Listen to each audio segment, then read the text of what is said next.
नमस्कार, जय हिंद, जय भारत। मैं अभिषेक और आप देख रहे हैं हमारा YouTube channel Rudra IAS academy. दोस्तों, एक बार फिर से आप सभी का हमारे इस यूट्यूब चैनल पे हार्दिक स्वागत है। दोस्तों, आज के इस वीडियो में, आज के सेशन में हम आपसे बात करेंगे आर्कियोलॉजी यूजीसी नेट के दोस्तों 2011 के क्वेश्चन पेपर की। दोस्तों, हम लोगों ने अभी तक दोस्तों 2004 से लेके 2010 के दोस्तों जो प्रश्न हैं उनको डिटेल में डिस्कस किया है दोस्तों, जिसमें दोस्तों हम लोगों ने चाहे जून या फिर दिसंबर का दोस्तों क्वेश्चन पेपर हो, उसको दोस्तों हम लोगों ने एक एक करके डिटेल में डिस्कस किया है। इसी क्रम में दोस्तों आज आगे बढ़ते हुए दोस्तों ये जो आपका 2011 का दोस्तों जो जून का क्वेश्चन पेपर है, उसके बारे में दोस्तों हम लोग डिटेल में चर्चा करेंगे। इसके पश्चात दोस्तों आपका जो 2011 दिसंबर का क्वेश्चन पेपर है, उसके बारे में भी दोस्तों हम लोग डिस्कस करने वाले हैं। इसके पहले कि दोस्तों हम आज के आगे की इस वीडियो की शुरुआत करें, आप सभी दोस्तों से निवेदन दोस्तों, यदि आप सभी आर्कियोलॉजी यूनिट प्रिपरेशन कर रहे हैं दोस्तों, तो हमारे इस चैनल के माध्यम से जुड़कर आर्कियोलॉजी यूनिट प्रिपरेशन को एक अपना नया अंजाम दे सकते हैं दोस्तों, जिसमें दोस्तों आपको, यदि आप पेड कोर्स हमारा ज्वाइन करते हैं, तो आपको आर्कियोलॉजी यूनिट के क्वेश्चन पेपर जो कि दोस्तों सॉल्व क्वेश्चन पेपर हो गए 2004 से लेकर 2022 तक के दोस्तों, उसके अलावा आपके जो मॉडल क्वेश्चन पेपर है वो आपको मिलेंगे। आर्कियोलॉजी से संबंधित दोस्तों जो इंपॉर्टेंट एमसीक्यूज हैं वो आपको वहाँ पे मिलेंगे। जितने भी टॉपिक्स के ई नोट्स मटेरियल पीडीएफ है दोस्तों वो प्रोवाइड कराए जाएंगे। साथ में दोस्तों लाइव क्लासेस और रिकॉर्डेड क्लासेस भी आपको मिलेंगी। तो दोस्तों बिना कुछ समय गवाए तुरंत ज्वाइन करें दोस्तों, बहुत ही कम फीस में और अच्छी दोस्तों आपको जानकारी मैं जरूर दूंगा वहां पर दोस्तों। आप चाहें तो डेमो क्लास के माध्यम से भी चीजों को जान और समझ सकते हैं। उसके पश्चात दोस्तों आप ज्वाइन कर सकते हैं। दोस्तों चलते हैं बिना कुछ समय गवाए अपने प्रश्नों की तरफ। दोस्तों सबसे पहला प्रश्न आपके सामने है कि the oldest neolithic sites are found in, मतलब कि दोस्तों नवपाषाण काल की जो प्राचीन स्थल है दोस्तों, इन प्राचीनतम स्थलों की जो किस स्थान पर प्राप्ति हमको दिखाई देती है दोस्तों। तो आपके सामने चार ऑप्शंस दिए गए हैं। पहला ऑप्शन दिया गया है दोस्तों साउथ वेस्ट एशिया, अर्थात दोस्तों जो दक्षिणी पश्चिमी एशिया है वहां पर ओल्डेस्ट नियोलिथिक साइट्स हमको दिखाई देते हैं। दूसरा ऑप्शन दिया गया है इंडो इरानियन बॉर्डर लैंड्स, मतलब कि दोस्तों जो भारत ईरान का सीमा क्षेत्र है वहां पर हमको प्राचीनतम नवपाषाणिक स्थल दिखाई देते हैं। या फिर दोस्तों तीसरा ऑप्शन दिया गया है नॉर्थ ईस्टर्न इंडिया, मतलब कि दोस्तों जो उत्तर पूर्वी भारत है वहां पर, या फिर साउथ ईस्ट एशिया मतलब कि दक्षिणी पूर्वी एशिया। तो इसका सही आंसर क्या होगा दोस्तों? तो इसका सही आंसर होगा दोस्तों जो इंडियन ईरानियन बॉर्डर लैंड से दोस्तों, अर्थात भारत और दोस्तों ईरान की जो सीमा क्षेत्र है, यहाँ पर दोस्तों यदि आप देखते हैं तो जो कृषि के साक्ष्य हमको देखते हैं दोस्तों यहाँ पर सबसे ज्यादा देखने को मिलते हैं।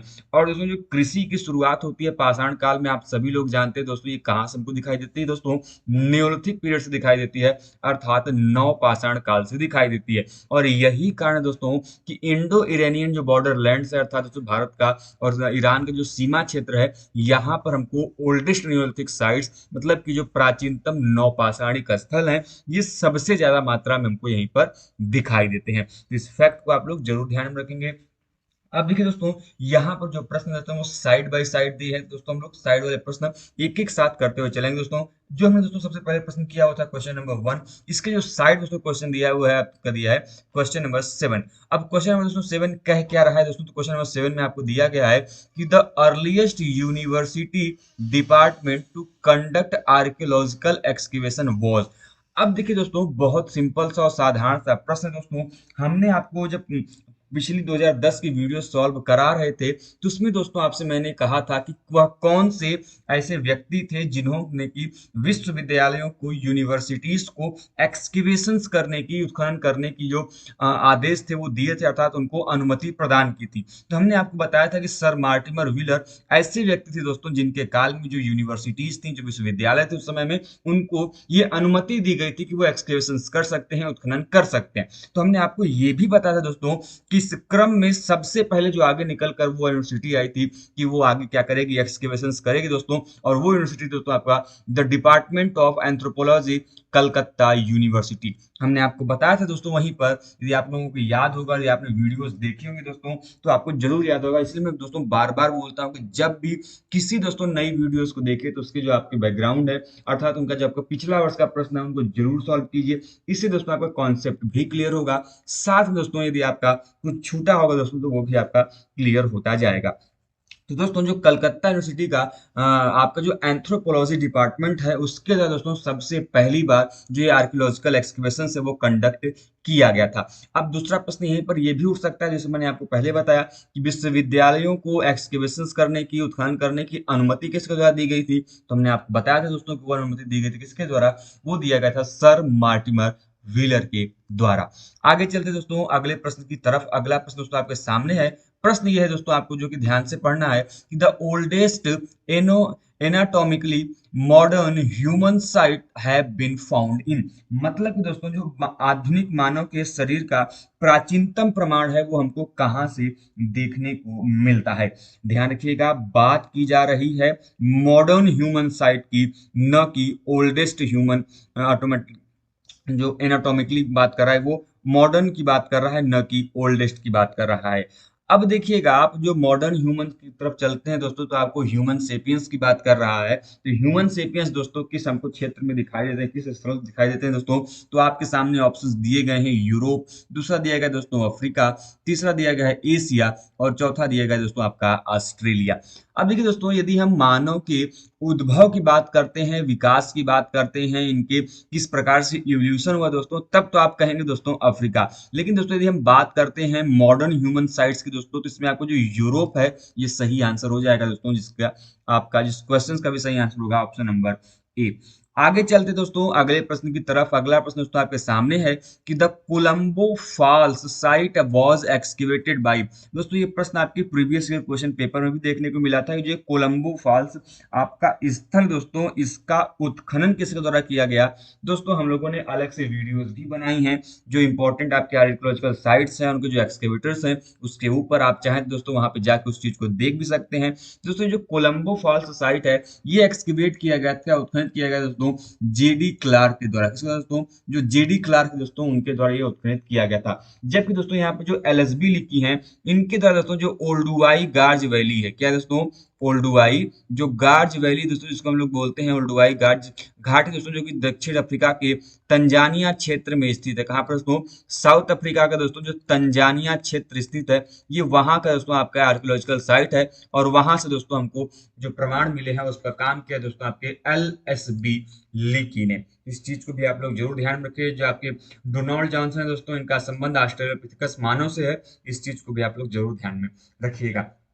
आगे चलते दोस्तों अगले प्रश्न की तरफ। अगला प्रश्न दोस्तों आपके सामने है क्वेश्चन नंबर 8 की तरफ कि the author of the book God apps and fossil man. अब देखिए दोस्तों, हमने जब आपको कल एक फैक्ट बताया था कि जो दोस्तों दमदमा आर्कियोलॉजिकल सॉरी सराय नहर राय दोस्तों जो आर्कियोलॉजिकल साइट है, ये सराय नहर राय आर्कियोलॉजिकल साइट दोस्तों जो ह्यूमन स्केलेटन्स हमको देखने को मिलते हैं, उन ह्यूमन स्केलेटन्स को किसने अध्ययन किया था, किसने स्टडी किया था उसके बारे में। तो हमने आपको बताया दोस्तों कि वो स्टडी किया था KAR कैनेडी ने। और यही मानव है दोस्तों, यही व्यक्ति हैं जिन्होंने दोस्तों के इंडस वैली सिविलाइजेशन से प्राप्त जो मानव कंकाल है उनका भी अध्ययन किया था।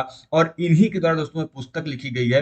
ये दोस्तों इसका नाम है God apps and fossil man. आपको ये जो फैक्ट है जरूर ध्यान में रखें, आपके एग्जाम में पूछा भी गया है कि सराय नहर राय से प्राप्त मानव कंकालों को किसने अध्ययन किया? तो दोस्तों जो आपके ह्यूमन स्केलेटन्स हमको सराय नहर आर्कियोलॉजिकल साइट से देखने को मिलते हैं, उनका अध्ययन यही KAR कैनेडी ने किया है, जो कि आप लोगों को जरूर ध्यान में रखना होगा। अगला प्रश्न दोस्तों आपके सामने है।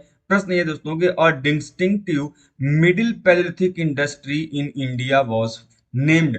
मतलब कि दोस्तों जो भारत के मध्य पूरा पाषाण उद्योग का विशिष्ट प्रकार है उसको हम लोग किस नाम से जानते हैं? जैसा कि आप सभी लोग जानते हैं दोस्तों, जो आपका पैलेolithic पीरियड है ये 3 भागों में फर्दर डिवाइड होता है, लोअर पैलेolithic, मिडिल पैलेolithic एंड आपका अपर पैलेolithic। लेकिन यहाँ पर जो बात की जा रही है वो बात की जा रही है मिडिल पैलेolithic इंडस्ट्री की, जिसको कि इंडिया में किस नाम से जानते हैं दोस्तों? तो आप सभी लोग जानते हैं दोस्तों, भारत में अलग अलग कल्चर है दोस्तों आपके मिडिल पैलेolithic को लेके क्या कहते हैं लोअर पैलेolithic और अपर पैलेolithic लेके। लेकिन यहाँ पर जो चीजें आपसे पूछी जा रही है वो कॉन्टेक्स्ट में पूछी जा रही है मिडिल पैलेolithic। यदि हम लोअर पैलेolithic कहते हैं दोस्तों, जो सोनियन कल्चर था, जो सोहन कल्चर है दोस्तों, ये आपका लोअर पैलेolithic का है। किसका है दोस्तों? ये आपका लोअर पैलेolithic का है। जबकि यदि हम बात करते हैं दोस्तों किसकी, दोस्तों यदि हम बात करते हैं मिडिल पैलेolithic की, दोस्तों जो नेवासियन कल्चर है, जो नेवासियन संस्कृति दोस्तों, इसको हम लोग मिडिल पैलेolithic इंडस्ट्री से क्या करते हैं? एसोसिएट करते हैं। तो इन सभी चीजों को आप लोग दोस्तों ध्यान में जरूर रखिएगा। आगे चलते दोस्तों अगले प्रश्न की तरफ। अगला प्रश्न आपके सामने है कि the scientific name of humpless bull is, मतलब कि दोस्तों जो डील वाले बैल हैं इनका वैज्ञानिक नाम क्या होगा। अब देखिए दोस्तों, हमने आपको एक चीज बताया था पढ़ाते समय कि जो भारत में मवेशी पशु हैं जिनको पाला गया उनका वैज्ञानिक नाम अलग है, जिसको हम लोग पालतू पशुओं के रूप में जानते हैं। वहीं पर वे पशु जो कि क्या कहते हैं कि जंगली हैं उनका वैज्ञानिक नाम अलग होगा। देखिए दोस्तों, जब बात होगी पालतू पशु मतलब कि डील वाले बैल जो कि पालतू थे उस समय में, उनको हम लोग बॉस इंडिकस के नाम से जानते हैं। लेकिन यहीं पर यदि आपसे प्रश्न ये पूछ दिया जाता कि ये बताइए कि जो जंगली बैल हैं या फिर जंगली पशु हैं उनका वैज्ञानिक नाम क्या होगा, तो ध्यान रखिएगा उनको हम लोग बोलते बॉस नेमेडिकस। क्या बोलते? बॉस नेमेडिकस। ठीक है, तो ये सभी फैक्ट आपके एग्जाम में किस प्रकार से प्रश्न पूछे जा रहे हैं उस हिसाब से आप क्या करेंगे कि दोस्तों आंसर देंगे। तो प्रश्नों को आराम से पढ़िए, प्रश्न कहना क्या चाहता है उसके हिसाब से दोस्तों उसके बाद आप उसका आंसर दीजिए। आगे चलते हैं। अगला प्रश्न दोस्तों आपके सामने यहां पर दिया गया और प्रश्न ये कहा जा रहा है आपसे कि Homo erectus invented which of the following tool type. अब आपको मैंने जब पढ़ाते समय जब टूल टेक्नोलॉजी की बात कर रहा था, टूल टाइपोलॉजी की बात कर रहा था और टूल मेकिंग की बात कर रहा था, तो उस दौरान आपको बताया था दोस्तों कि मानव के द्वारा सबसे पहली बार उपकरण बनाए गए, औजार बनाए गए पत्थर के, और उनमें सबसे पहला जो मानव था दोस्तों वह मानव था आपका होमो हैबिलस। वो कौन सा था? होमो हैबिलस। दोस्तों होमो हैबिलिस वह प्रथम ऐसा मानव था जिसके द्वारा दोस्तों सबसे पहली बार किसका निर्माण किया गया? टूल का निर्माण किया गया। अर्थात तो होमो हैबिलस मानव का वह प्रकार है जिसने दोस्तों सबसे पहली बार किसी पत्थर के औजार का उपकरण का निर्माण किया था। आपके एग्जाम में प्रश्न पूछा जाता है भाई कि वह कौन सा ऐसा मानव प्रकार था जिसके द्वारा प्रथम उपकरण का निर्माण किया गया था, दोस्तों वह था होमो हैबिलिस। लेकिन यहां पर जो बात की जा रही है वो बात की जा रही है किसकी? होमो इरेक्टस की। कि होमो इरेक्टस के द्वारा दोस्तों कौन से प्रकार के टूल बनाए गए दोस्तों। तो जो होमो इरेक्टस है दोस्तों इसने कौन से प्रकार के टूल बनाए दोस्तों? इसने बनाए थे आपके हैंडेक्स एंड क्लीवर। क्या बनाया दोस्तों? हैंडेक्स एंड जो क्लीवर है दोस्तों इसका निर्माण किया गया दोस्तों आपके होमो इरेक्टस के द्वारा। अब देखिए दोस्तों, जब भी होमो इरेक्टस की बात की जाएगी तो आप लोग दो मानव प्रकार के, दो मानव के नामों को जरूर ध्यान में रखिएगा। वो मानव के प्रकार कौन दोस्तों? सबसे पहले दोस्तों आपका जावा मैन। क्या है दोस्तों? जावा मैन दोस्तों, जो कि जावा दोस्तों जो अफ्रीका का जो क्षेत्र है जो कि त्रिनिल में पाया जाता है दोस्तों, इस त्रिनिल से हमको इसके प्रमाण देखने को मिलते हैं दोस्तों। वहीं पर यदि आपसे पूछ लिया जाए पेकिंग मानव का, किसका दोस्तों? पिकिंग मानव दोस्तों, पेकिंग मैन दोस्तों, जिसका हमको प्रमाण प्राप्त होता है कहां से? चाइना से। कहां से दोस्तों? चाइना से दोस्तों। जो चाइना के चकोटियन केव है दोस्तों, जो कि एक लाइम केव है, यहां से भी हमको एक पेकिंग मानव का प्रमाण प्राप्त हुआ है। और ये पेकिंग मानव दोस्तों होमो इरेक्टस का ही दोस्तों एक फॉसिल है, उसका प्रकार है। और इसके प्रमाण हमको इस चाइना के चकोटियन केव से मिलते हैं। और चकोटियन केव दोस्तों जो वही केव है जहां से हमको फर्स्टली फायर जो आपका है उसका उपयोग या प्रयोग देखने को मिलता है। अग्नि का प्रथम उपयोग हमको यहीं पर देखने को मिलता है। तो ये आपको जो एडिशनल फैक्ट्स मैं आपको बता रहा हूं इनको जरूर आप लोग ध्यान में रखें और इन फैक्ट्स को जरूर आप लोग नोट डाउन करते हुए चलें। अगला प्रश्न दोस्तों आपके सामने है कि the diagnostic tool type of the Aterian of North Africa is, मतलब कि दोस्तों जो उत्तरी दोस्तों अफ्रीका का क्षेत्र है वहां का दोस्तों जो अटेरियन दोस्तों आपका संस्कृति है उसका विशिष्ट उपकरण प्रकार क्या है। तो दोस्तों जो अटेरियन समय की संस्कृति है उसमें यदि हम विशिष्ट उपकरण की बात करते हैं दोस्तों, जो लेवलोस पॉइंट है दोस्तों, जो लेवलोस पॉइंट है वो उस अटेरियन जो कि नॉर्थ अफ्रीका में की एक संस्कृति है उसके एक विशिष्ट टूल टाइपोलॉजी के रूप में जाना जाता है कि उसका विशिष्ट वो प्रकार है। अब आपको जैसे मैंने दोस्तों आपसे एग्जाम में प्रश्न पूछा जाता है कि लॉरेल लीफ पॉइंट किस संस्कृति का महत्वपूर्ण उपकरण है, तो हमने आपको बताया था सालुट्रियन कल्चर। जो सालुट्रियन संस्कृति है दोस्तों उसमें लॉरेल लीफ पॉइंट नामक दोस्तों आपका जो उपकरण है काफी महत्वपूर्ण भूमिका निभाता है और यहाँ से दोस्तों आपके एग्जाम में प्रश्न भी बना है। ठीक उसी प्रकार जो नॉर्थ अफ्रीका का अटेरियन कल्चर है दोस्तों वहां पर जो लेवल ओएस पॉइंट है ये भी एक इंपॉर्टेंट टूल टाइपोलॉजी के रूप में जाना जाता है। तो हमने आपको बताया था और अब ये भी कहा था दोस्तों कि जो टूल टाइपोलॉजी है ये किस कल्चर के साथ एसोसिएट करती है, आप इसको जरूर ध्यान में रखें और चीजों को जरूर डिस्कस करते हुए चलें। अगला प्रश्न दोस्तों आपके सामने है कि which of the following represents the first urbanisation in the Indian subcontinent. मतलब कि दोस्तों इन निम्नलिखित में से जो चार ऑप्शंस दिए गए हैं उनमें से दोस्तों कौन सा ऐसा काल है जो कि भारतीय महाद्वीप में प्रथम नगरीकरण को, फर्स्ट अर्बनाइजेशन के बारे में हमको बताता है। लीजिए, हमने आपको बताया था दोस्तों कि भारत में मुख्यतः दो काल, प्रथम नगरीकरण और द्वितीय नगरीकरण के बारे में बताते हैं। यहां पे जो बात की जा रही है वो बात की जा रही है फर्स्ट अर्बनाइजेशन की। तो दोस्तों जब हम लोगों ने इंडस वैली सिविलाइजेशन की बात की थी, किसकी बात की थी? इंडस वैली सिविलाइजेशन की बात की थी दोस्तों, तो हमने आपको दोस्तों बताया था कि इंडस वैली जो सिविलाइजेशन है दोस्तों वह प्रथम ऐसा काल है जिसको हम लोग प्रथम नगरीकरण का काल कहते हैं, अर्थात फर्स्ट अर्बनाइजेशन पीरियड के रूप में जानते हैं। अब दोस्तों जब हम लोग इंडस वैली सिविलाइजेशन का नाम नहीं देगा तो हमने आपको बताया था कि इंडस वैली सिविलाइजेशन को हम लोग किस रूप में जानते हैं दोस्तों? ब्रॉन्ज एज के रूप में जानते हैं, अर्थात कांस्य युग कहते हैं इसको। क्या बोलते हैं? कांस्य युगीन सभ्यता भी इसको कहा जाता है। कारण यह है कि इंडस वैली सिविलाइजेशन में दोस्तों जिस धातु का सबसे ज्यादा प्रयोग मिलता है, जिस धातु के प्रमाण हमको भर भर के मिलते हैं, वो धातु थी दोस्तों आपकी ब्रॉन्ज। अर्थात सिंधुवासी लोगों ने एक तरफ लिया कॉपर, दूसरी तरफ लिया टीन, दोनों को आपस में मिलाया, जो परिणाम निकल कर आया वो था ब्रॉन्ज, अर्थात वो था कांसा। और इसी कांसे का प्रयोग उन्होंने चाहे उपकरण बनाने में, चाहे अपने स्कल्पचर्स को बनाने में, चाहे फिर अपने कुछ इंपॉर्टेंट जो मॉन्यूमेंट्स हैं उनको बनाने में किया। और इसी वजह से इस काल में इस धातु का प्रयोग इतना ज्यादा किया गया है जिसको हम लोग ब्रॉन्ज एज के रूप में भी जानते हैं। और इसी वजह से दोस्तों इसका सही आंसर भी क्या हो जाएगा? आपका ब्रॉन्ज एज अर्थात कांस्य युग हो जाएगा। उम्मीद करते हैं दोस्तों कि आपको जो ये फैक्ट्स हमने अभी तक बताए वो सभी फैक्ट्स दोस्तों आपको क्लियर हो गए होंगे। फिर भी दोस्तों यदि किसी भी प्रकार का आपको कोई डाउट हो, कोई कंफ्यूजन हो, दोस्तों हमें कमेंट बॉक्स के माध्यम से जरूर बताएं दोस्तों। हम आपके लिए ही दोस्तों यहाँ पर हैं और आपके ही वजह से दोस्तों आपको सभी चीजें यहाँ पर डिस्कस कर रहे हैं। दोस्तों हमें कमेंट बॉक्स के माध्यम से चीजों को बताते हुए चलें। और दोस्तों वीडियो पसंद आ रही है दोस्तों, आपको सहायता मिल रही है दोस्तों, तो वीडियो को लाइक भी जरूर करिएगा। साथ ही दोस्तों आपके लिए ही इतनी मेहनत की जाती है और आप सभी जानते हैं दोस्तों आपकी जो ये कोर्स है दोस्तों आर्कियोलॉजी के व्यूज कम आते हैं, सोर्सेस कम है दोस्तों, और आप सभी के लिए ही इतनी मेहनत की जाती है दोस्तों। तो वीडियो को लाइक करें, साथ दोस्तों अपने दोस्तों के साथ शेयर जरूर करें दोस्तों, जिससे कि हमको मोटिवेशन मिलता रहे, हम आपके लिए ऐसी ही वीडियो समय समय पर बनाते रहें। आगे चलते दोस्तों अगले प्रश्नों की तरफ। इसके पहले दोस्तों आगे प्रश्न की तरफ बढ़ें, आप सभी यदि चाहें तो हिंदी के इन प्रश्नों का स्क्रीनशॉट लेके रख सकते हैं।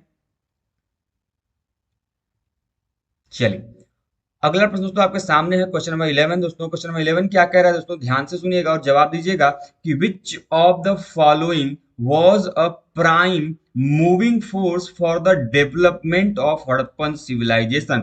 मतलब कि दोस्तों वह कौन सा ऐसा प्रमुख शक्ति थी दोस्तों जिसके कारण कि हड़प्पा सभ्यता का विकास हुआ। मतलब कौन सा आपका ऐसा फैक्टर है दोस्तों जिसने कि बाद में जाके जो हड़प्पन सिविलाइजेशन है उसके डेवलपमेंट में अच्छा खासा रोल प्ले किया दोस्तों। तो आपके सामने चार टेक्नोलॉजीज के नाम दिए गए हैं: terracotta technology, iron technology, copper technology and stone technology. तो दोस्तों हमने आपको बताया ही था कि जब इंडस वैली सिविलाइजेशन हुआ दोस्तों, तो इंडस वैली सिविलाइजेशन में दोस्तों हमको किसकी प्रमाण देखने को मिलता है? ब्रॉन्ज का प्रमाण देखने को मिलता है। अब लेकिन दोस्तों जब भी आप इंडस वैली सिविलाइजेशन या फिर हड़प्पा सिविलाइजेशन देखते हैं दोस्तों, तो इसके पहले, हड़प्पा सिविलाइजेशन के पहले ही दोस्तों हमको किस मेटल का उपयोग करते हुए दिखाई देता है दोस्तों?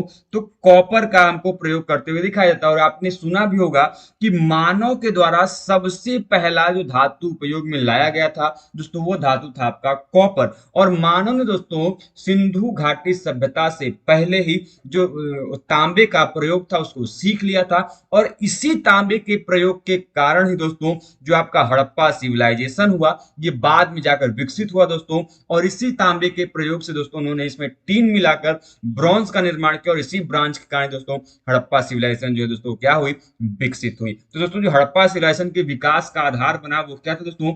आपकी जो कॉपर टेक्नोलॉजी है उनके विकास का आधार बनी। आगे चलते हैं क्वेश्चन नंबर 16 की तरफ। दोस्तों क्वेश्चन नंबर 16 कहता है कि the earliest Indian Kushana coins are those which are issued by Kujula Kadphises in. मतलब कि दोस्तों जो भारतीय कुषाण सिक्कों का प्रचलन है वो कुजुल कडफिसेज ने कराया, जो कि किसके बने हुए थे। मतलब कि दोस्तों जो कुषाण शासक कुजुल कडफिसेज है उसने जो अर्लीस्ट क्वाइंस हमको इशू की वो किसके बने हुए थे, मतलब किस धातु के बने हुए दोस्तों। तो आपके सामने ऑप्शन दिए गए हैं गोल्ड के, सिल्वर के, कॉपर के या फिर प्रोटीन के। अब देखिए दोस्तों आपको पता ही होगा वह प्रथम शासक जिसने स्वर्ण सिक्के जारी किए दोस्तों वह था आपका कुजुल कडफिसेज। दोस्तों स्वर्ण सिक्के जारी करने के कारण दोस्तों आपका सही आंसर हो जाएगा ऑप्शन नंबर ए। वहीं पर दोस्तों यहाँ पर एक फैक्ट दिया गया प्रोटीन। आपके एग्जाम में पूछा जाता है कि protein types of coin is issued by. दोस्तों जो आपका जो प्रोटीन प्रकार का सिक्का है ये किसके द्वारा इशू किया गया दोस्तों, तो ये आपके सातवाहन जो है दोस्तों, सातवाहन शासक है, सातवाहन डायनेस्टी है, उनके द्वारा इशू किया गया था। चाहे हम लोग लीड क्वाइन कह लें, लेड क्वाइन जिसको हम लोग शीशे के सिक्के कहते हैं, या फिर दोस्तों हम लोग कह लें किसके बारे में प्रोटीन सिक्के कह लें, किसके द्वारा लाए गए थे दोस्तों, ये दोनों के दोनों आपके इसी सातवाहन साम्राज्य के द्वारा दोस्तों इशू किए गए थे। इनके दौरान इनका निर्माण किया गया था। अगला प्रश्न दोस्तों आपके सामने है, प्रश्न ये है दोस्तों अगला क्वेश्चन नंबर 12 की कि which of the following is not related to the urban Harappan. मतलब कि दोस्तों निम्नलिखित में से वह कौन सा वस्तु है दोस्तों जो कि नगरीय हड़प्पा से संबंधित नहीं है, अर्थात उसके प्रमाण हमको नगरीय हड़प्पा में देखने को नहीं मिलते हैं। ध्यान रखिएगा नॉट रिलेटेड टू बात कर रहा है। तो आपके सामने ऑप्शंस दिए गए हैं काऊ, दूसरा दिया गया है बुल, तीसरा दिया गया है कैमल और चौथा दिया गया है हॉर्स। ध्यान से रखिएगा दोस्तों हम जितने भी साक्ष्यों की बात करते हैं in related to the Harappan civilisation अर्थात सिंधु घाटी सभ्यता के संदर्भ में दोस्तों हम जितने भी साक्ष्यों की बात करते हैं दोस्तों हमको उसमें ऊंट के प्रमाण नहीं दिखाई देते, जबकि दोस्तों हमको वृषभ की मूर्तियां देखने को मिलती हैं, घोड़े के अस्थिपंजर, घोड़े के दांत इत्यादि के प्रमाण दिखाई देते हैं, जो गाय है उसके अप्रत्यक्ष प्रमाण दिखाई देते हैं वो भी इस रूप में कि यदि बैल है भाई तो गाय तो रही होगी। लेकिन दोस्तों हमको जो कैमल है, जो ऊंट कहें दोस्तों, इसके प्रमाण हमको वहां पर नहीं दिखाई देते। इस वजह से दोस्तों इसका ऑप्शन में जो सी होगा वो क्या हो जाएगा, सही हो जाएगा। अगला प्रश्न दोस्तों आपके सामने है कि the date of Attirampakkam lower palaeolithic site is. मतलब कि दोस्तों जो आपका अतिरम पक्कम पूरा स्थल है दोस्तों जिसका निम्न पूरा पाषाण काल अर्थात जो लोअर पैलेolithic साइट दोस्तों उसकी डेटिंग क्या जाती है ये आपको बताना है। दोस्तों आपके सामने दिया गया है 1.5 मिलियन ईयर अगो, मतलब दोस्तों 1.5 मिलियन वर्ष पूर्व। दूसरा दिया गया 0.6 मिलियन वर्ष पूर्व, 0.8 मिलियन वर्ष पूर्व या फिर 80,000 साल पहले। दोस्तों इसका सही आंसर क्या होगा, इसका सही आंसर होगा दोस्तों ऑप्शन नंबर ए अर्थात दोस्तों 1.5 मिलियन ईयर अगो दोस्तों जो आपका अतिरम पक्कम का जो लोअर पैलेolithic साइट है दोस्तों उसकी डेटिंग जाती है। दोस्तों ये जो फैक्ट है अतिरम पक्कम दोस्तों आप लोगों ने जरूर नाम सुना होगा, लोअर पैलेolithic साइट दोस्तों, और यहाँ से लगातार आपके एग्जाम में पूछा जाता है प्रश्न भाई कि जो अतिरम पक्कम है इसका डेटिंग क्या जाता है, किस कौन सी साइड है दोस्तों। तो सभी जो प्रश्न है आप लोग इसको जरूर ध्यान में रखें दोस्तों, क्योंकि यहाँ से ऐसे प्रश्न लगातार आपसे एग्जाम में पूछे जाते हैं दोस्तों। क्योंकि देखिए दोस्तों जब भी आप किसी भी साइट्स को पढ़ें तो उनके बारे में डिटेल जानकारी आप रखें दोस्तों। अतिरम पक्कम के बारे में दोस्तों हम लोगों ने अलग से डिटेल में पढ़ा भी है, आप चाहें दोस्तों वहां पे जाके इन चीजों को देख भी सकते हैं और जानकारी भी ले सकते हैं। आगे चलते दोस्तों अगले प्रश्न की तरफ। अगला प्रश्न दोस्तों आपके सामने है, प्रश्न ये है दोस्तों क्वेश्चन नंबर 13 की तरफ कि which of the following presents the three river town planning system, three tier, sorry river नहीं, three tier town planning system. अब देखिए दोस्तों यहाँ पर जो आपको चारों नाम दिए गए हैं ऑप्शंस में, चाहे वो मोहनजोदड़ो आपको दिखाई दे रहा है, राखीगढ़ी दिखाई दे रहा है, कालीबंगा दिखाई दे रहा है या फिर धौलावीरा दिखाई दे रहा है दोस्तों, ये जो चारों नाम है दोस्तों ये क्या है आपके, ये दोस्तों आपके एक हड़प्पन साइट के नाम दिए गए। किसके नाम दिए गए हैं, हड़प्पन साइट्स के नाम ये आपको दिए गए। अब दोस्तों यदि हम आपको हड़प्पन साइट्स की बात करते हैं तो आपको दोस्तों एक चीज ध्यान में रखनी होगी, हड़प्पन टाउन प्लानिंग की। किसकी नाम जानकारी रखनी होगी दोस्तों, आपको हड़प्पन टाउन प्लानिंग की जानकारी रखनी होगी दोस्तों। और हमने आपको जब इंडस वैली सिविलाइजेशन पढ़ाया था तभी बताया दोस्तों कि हड़प्पा के जो नगर हैं यह मुख्यतः दोस्तों दो भागों में बटे होते थे। जो टाउन्स थे दोस्तों ये दो भागों में बटे होते थे। एक था दोस्तों आपका लोअर एरिया जिसको हम लोग बोलते थे दोस्तों निम्न क्षेत्र, दूसरा होता है दोस्तों आपका सिटाडेल अर्थात दोस्तों जहां पर उच्च वर्ग के लोग निवास करते थे। तो मुख्यतः जो नगर थे दोस्तों ये दो भागों में विभाजित थे। लेकिन दोस्तों एकमात्र ऐसा नगर था दोस्तों धौलावीरा दोस्तों जो कि तीन भागों में विभाजित था। इसके जो नगर थे दोस्तों तीन भागों में विभाजित थे। सबसे पहले दोस्तों आपका सबसे ऊपर था दोस्तों आपका सिटाडेल, फिर दोस्तों था इनका मिडिल एरिया जहां पर दोस्तों मध्यवर्ती लोग निवास करते थे, और सबसे नीचे था दोस्तों आपका लोअर टाउन। तो दोस्तों तीन भागों में एकमात्र ऐसा नगर दोस्तों जो कि विभाजित था। और दोस्तों जब भी आप धौलावीरा की बात करते हैं दोस्तों, तो इस धौलावीरा से दोस्तों हमको दो नदियों के प्रमाण दिखाई देते हैं दोस्तों को, आपको लोग जरूर ध्यान में रखें, क्योंकि दोस्तों यहाँ से जो एग्जाम में प्रश्न है वो लगातार बनते हैं दोस्तों की जो धौलावीरा है, आप लोग जरूर ध्यान रखिएगा। धौलावीरा से दोस्तों दो प्रकार के हमको नदियों के प्रमाण दिखाई देते हैं, मनहर और दोस्तों मनसर। दो प्रकार की नदियां हैं, इनको आप लोग जरूर ध्यान में रखें। जो आपका दोस्तों आर्कियोलॉजिकल साइट धौलावीरा है दोस्तों, ये इसकी खोज की बात करते हैं दोस्तों, तो इसकी जो खोज है ये किया गया था दोस्तों आपके जेपी जोशी के द्वारा। दोस्तों किसके द्वारा? जो जेपी जोशी दोस्तों, जगपत जोशी जिन्होंने दोस्तों सुरकोटड़ा का भी एक्सकेवेशन किया है, इन्होंने दोस्तों इस धौलावीरा का खोज किया। वहीं पर दोस्तों यदि हम बात करते हैं इसके उत्खनन की धौलावीरा के, तो दोस्तों जो आर एस विष्ट है दोस्तों, आर एस विष्ट है, इन्होंने दोस्तों इसका क्या किया है, इनका एक्सकेवेशन किया है। साथ में जब भी दोस्तों हम धौलावीरा की बात करते हैं दोस्तों, तो यहाँ से हमको वाटर रिजर्वायर के भी प्रमाण दिखाई देते हैं। किसके? वाटर रिजर्वायर के प्रमाण दोस्तों यहाँ पर हमको दिखाई देते हैं। साथ में आपसे एग्जाम में ये भी प्रश्न पूछ लिया जाता है कि वह कौन सा दोस्तों ऐसा आपका पुरास्थल है जहां से हमको लिपि युक्त पट्टे का जो सबसे बड़ा लिपि युक्त प्रमाण हड़प्पा सिविलाइजेशन में कहां से मिला था, तो दोस्तों इसी धौलावीरा से हमको लिपि युक्त लिखित सबसे बड़ा हमको कहां से मिला है, इसी धौलावीरा पुरास्थल से देखने को मिला है। धौलावीरा का अर्थ क्या दोस्तों? तो धौल प्लस वीरा। धौल का मतलब होता है दोस्तों सफेद, और वीरा का मतलब होता है दोस्तों कुआं, अर्थात सफेद कुओं का शहर। तो ये सभी चीजें दोस्तों आप लोग जरूर ध्यान में रखें और याद करते हुए चलें। अगला प्रश्न दोस्तों आपके सामने है। प्रश्न है दोस्तों कि the Chola period is most famous for, मतलब दोस्तों जो चोल काल है ये किस चीज के लिए सबसे ज्यादा प्रसिद्ध है? तो दोस्तों आपके सामने ऑप्शन है रॉक कट केव्स के लिए, अर्थात दोस्तों की जो आपके क्या कहते हैं शैलकृत गुफाएं, क्या इनके लिए फेमस था। दूसरा स्टोन स्कल्पचर्स के लिए अर्थात पाषाण स्थापत्य के लिए था। तीसरा ब्रॉन्जेस के लिए, कांस्य रचनाओं के लिए। और चौथा दोस्तों पेंटिंग्स के लिए अर्थात चित्रकला के लिए। तो दोस्तों जो चोल पीरियड है ये आपका फेमस था ब्रॉन्ज की बनी हुई मूर्तियों के लिए, अर्थात जो ब्रॉन्ज स्कल्पचर्स हैं ये उनके लिए फेमस था। कौन सा दोस्तों? कौन सा काल? चोल काल। आपके लिए बहुत इंपॉर्टेंट है। जैसे दोस्तों आप इंडस वैली सिविलाइजेशन में ब्रॉन्ज के बारे में बात करते हैं, ठीक वैसे ही दोस्तों जो चोल पीरियड है इसमें भी कांस्य के बने हुए जो मूर्तियां हैं काफी विशिष्ट नहीं है, और यहां से एग्जाम में आपके प्रश्न लगातार बनते रहे हैं। चलते हैं दोस्तों अपने अगले प्रश्नों की तरफ। अगला प्रश्न दोस्तों आपके सामने है कि the Sudarshan lake is mentioned in, मतलब कि दोस्तों जो सुदर्शन झील है इसका मेंशन या फिर इसका उल्लेख किस हमको अभिलेख में देखने को मिलता है, ये आपसे एग्जाम में पूछा गया है। यहाँ पर क्वेश्चन पूछा गया दोस्तों।